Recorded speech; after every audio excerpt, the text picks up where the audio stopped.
When my daughter told me to get out of the house I bought for her and then shoved me to the floor like I was some kind of intruder, I just smiled and said, okay. What she didn't realize was that earlier that same day, I had already made a phone call that was about to change everything. My name is Linda Carter. I'm 59, a retired elementary school teacher from Sacramento, California. I thought I knew what family meant. I believed that if you gave your children enough love and support, they'd understand and appreciate it. Turns out, love doesn't always come back the way you expect. Sometimes the people who hurt you most are the ones you spent your life protecting. It all started on a quiet Wednesday morning in early April. I was sitting at my kitchen table with a cup of coffee and the local paper when my phone rang. My daughter's name flashed across the screen, Ashley. Ashley is 27, my oldest child. She lives about 20 minutes away in Roseville with her husband Brian and their 2 kids, my grandkids, Noah and Emma. 3 years ago, Ashley and Brian were struggling. Brian had lost his job, their credit tanked, and suddenly their dream of owning a home disappeared. Ashley called me crying, saying they were about to lose the rental house they were living in. So I stepped in, as any parent would. I used a large portion of my retirement savings and helped them buy a house, a modest 4-bedroom place in Roseville. Quiet neighborhood, good schools, safe streets, the stability I always wished I could have given Ashley growing up. Legally, the house was mine. I had the deed and the mortgage in my name. And for 3 years, I had been paying everything: the mortgage, utilities, repairs, even furniture and landscaping whenever they demanded upgrades. But over time, something had changed. Ashley's gratitude began to fade. Instead, I started noticing expectations creeping in, demands for new appliances, fresh paint, furniture I wasn't always prepared to buy. She started acting as if she owned the place while I covered all the costs. That morning, Ashley called and said, "Mum, can you come by? We need to talk." I didn't think much of it. Maybe Brian finally got a promotion. Maybe they were ready to start contributing.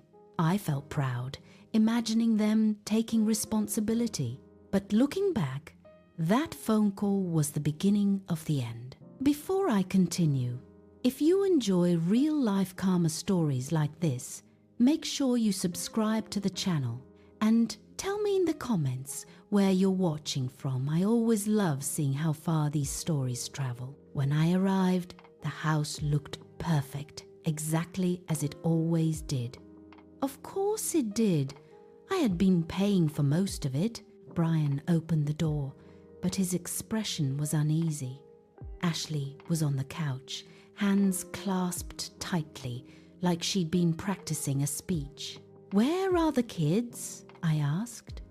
"Upstairs," she said quickly. Then she took a deep breath. "Mom, we need to talk about the house." My heart lifted slightly. Finally, they were ready to take responsibility. I smiled. "Are you ready to start contributing to the bills and mortgage?" Ashley exchanged a glance with Brian, then leaned forward. "Actually, that's not what we were thinking," I frowned. "Okay, what did you have in mind?" She spoke casually, as if it were completely reasonable. "We think you should just let us live here without paying for anything forever." I blinked. "You want us to live here rent-free?" I asked. "Yes," she said. "You've already paid for everything so far. It doesn't change much for you." It wasn't a house transfer. She wasn't asking for the deed, but the implication was the same. Continue paying everything while they enjoyed it as their own home. I tried to stay calm. Honey, that's not fair. I've been covering everything for 3 years. The mortgage, utilities, furniture, repairs. Ashley rolled her eyes. That was your choice. You wanted to help. The words hit harder than she knew. You begged me to help you, I reminded her. That was different, she snapped. That was an emergency. Brian shifted uneasily, but Ashley wasn't finished. We just want to feel like this is our home, not some place you own. That's when something inside me started to crack. Not once in 3 years had Ashley ever said thank you. I stood slowly. Ashley, what you're asking for isn't help. It's exploitation. Her expression hardened. So what? She shouted. You're my mother. No, I said quietly. I'm your mother, who already sacrificed her retirement for you. Brian tried to intervene. Maybe we can work out a plan. Ashley spun toward him, furious. Don't start that again. Then she turned back to me. If you're going to be this selfish, maybe you should just leave. I couldn't believe what I heard. You heard me, she screamed, and then she shoved me hard. I stumbled into the coffee table. Brian shouted, Mom, but she shoved me again. My head slammed into the hardwood floor. Stars danced in front of my eyes. I tasted blood. As I lay there, bleeding in the house I had bought, my own daughter stood over me and yelled, Get out! Brian rushed to help me up, his face pale, but something inside me had already changed.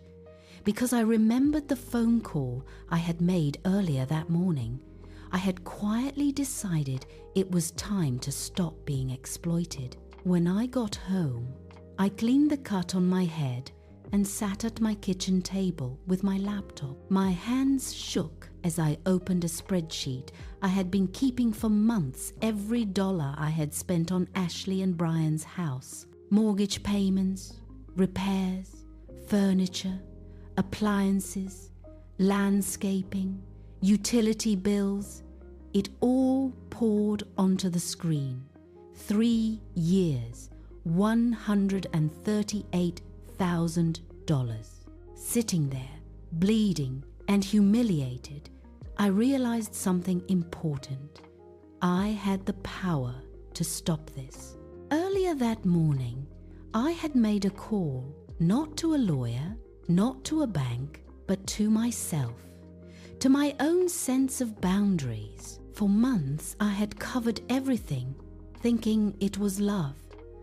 But it had turned into expectation, entitlement, and disrespect. I decided then, from today, I would no longer pay for anything that wasn't mine. Utilities, not my problem. Repairs, not my problem. Furniture upgrades, definitely not my problem. The next morning, I sent a text to Ashley.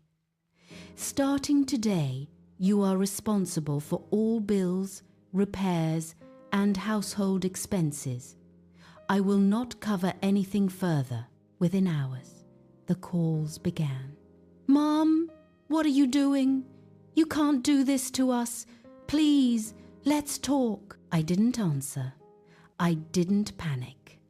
I stayed calm, knowing this was the lesson they needed. Days passed. The house suddenly felt different. Repairs went undone, bills piled up. Even the simplest tasks, replacing a light bulb, fixing a dripping faucet, became arguments. Ashley called one evening, her voice sharp and accusatory. Mom, we've lived here for 3 years. How can you suddenly do this? I've paid for everything 3 years, I said calmly. You've never contributed, never said thank you, and now you expect me to continue as if nothing happened? There was a long silence. You're being selfish.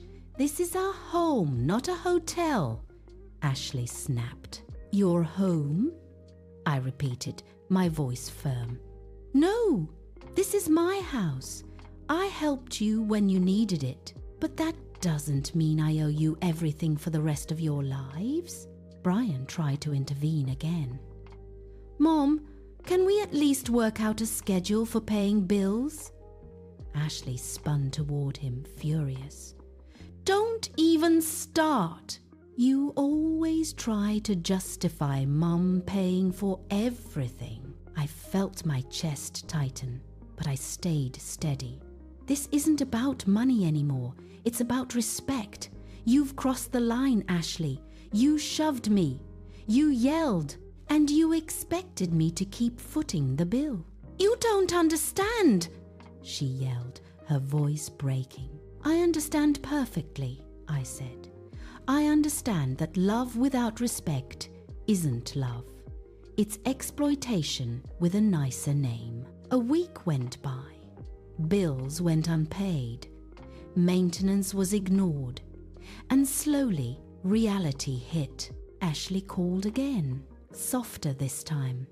Mum, please, I'm sorry about what happened. We'll start paying for the mortgage, utilities, everything. I listened quietly. Ashley, are you apologizing because you hurt me or because reality finally hit? I asked. There was silence.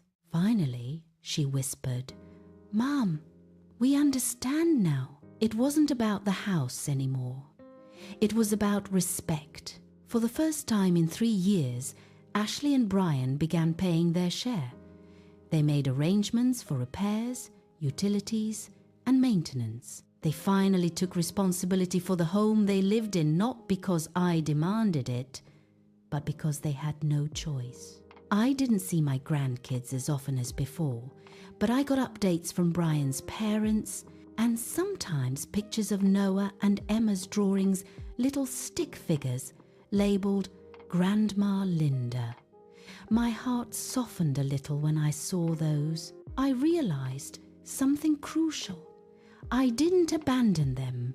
I stopped allowing myself to be used. Because here's the truth I had learned at 59. Love without respect isn't love. It's exploitation with a nicer name. And sometimes the most powerful word a parent can say to an ungrateful child is simply no. Ashley had shoved me, yelled at me, and demanded things I didn't owe. So I walked away from overpaying, from being taken for granted, and from letting their entitlement control my life. In the end, standing my ground, keeping my dignity, and insisting on fairness that turned out to be the most valuable thing I ever did. Because love may give, but respect must be earned.